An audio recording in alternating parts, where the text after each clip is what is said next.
riêng cái lần sút ấy xong lại như dòng lửa cái trời ơi ô lần sút hay về chân kỳ là ai mọt lần thầm về nhé nè về chân kỳ chân ấy nhưng mà hay bay tật chuyện hay cả thông của xóm đấy bên chàm kì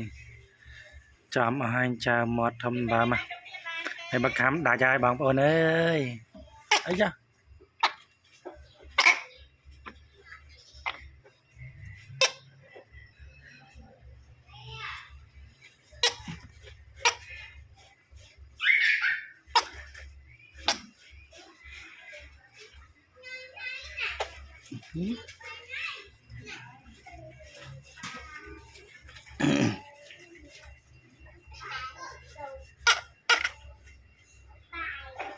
tìm ở từ kia đi